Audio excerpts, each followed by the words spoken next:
To set up a household was no new experience for me, but the establishment in Natal was different from the ones that I had in Bombay and London. This time, part of the expense was solely for the sake of prestige. I thought it necessary to have a household in keeping with my position as an Indian barrister in Natal and as a representative. So I had a nice little house in a prominent locality. It was also suitably furnished. Food was simple, but as I used to invite English friends and Indian co-workers, the housekeeping bills were always fairly high. A good servant is essential in every household, but I have never known how to keep anyone as a servant. I had a friend as companion and help, and a cook who had become a member of the family. I also had office clerks boarding and lodging with me. I think I had a fair amount of success in this experiment, but it was not without its modicum of the bitter experiences of life.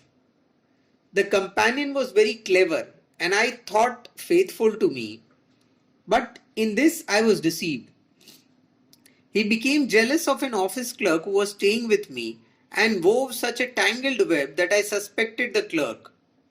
This clerical friend had a temper of his own.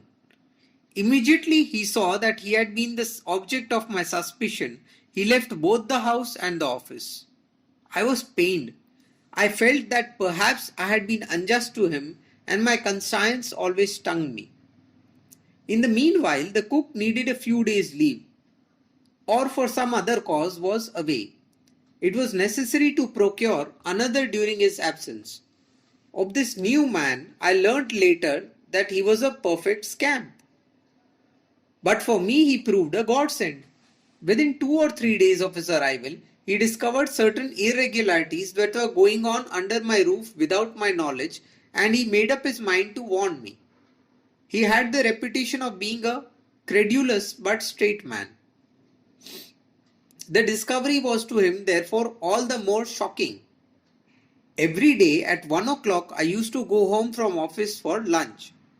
At about 12 o'clock one day, the cook came panting to the office and said, "Please come home at once. There's a surprise for you." "Now, what is this?" I asked.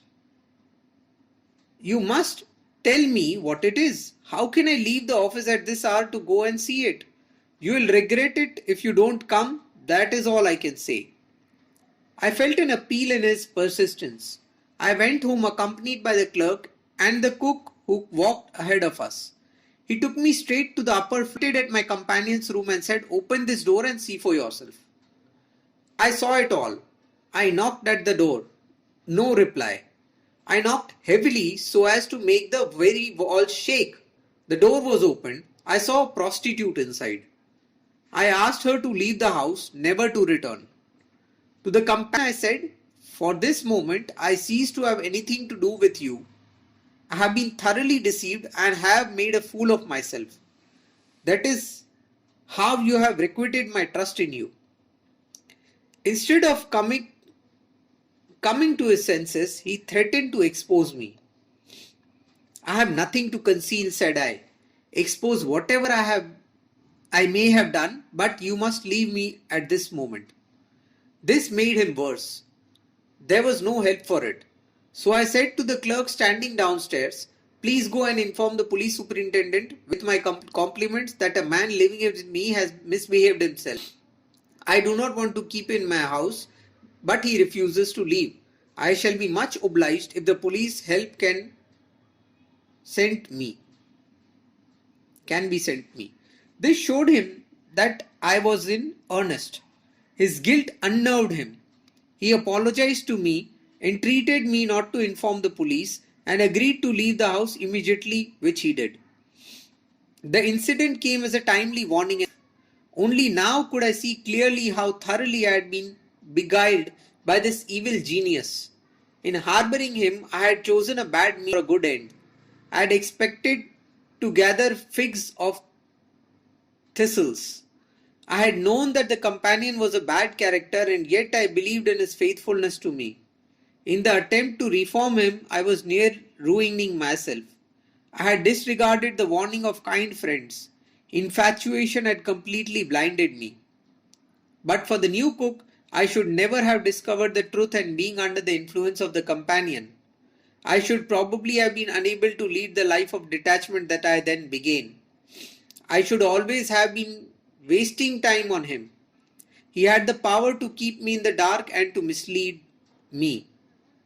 But God came to the rescue as before.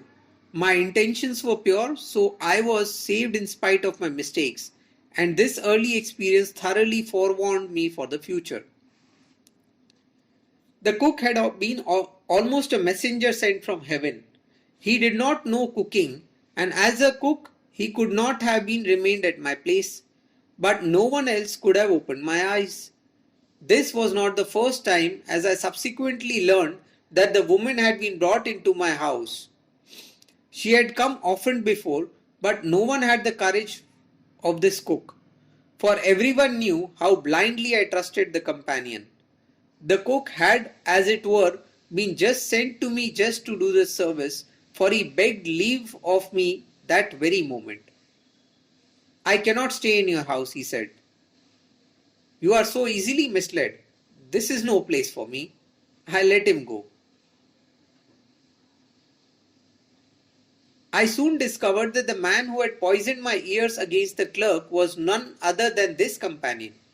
I tried very hard to make amends to the clerk for the injustice I had done him. It has, however, been my eternal regret that I could not never satisfy him fully. Howsoever you may repair it, a rift is a rift.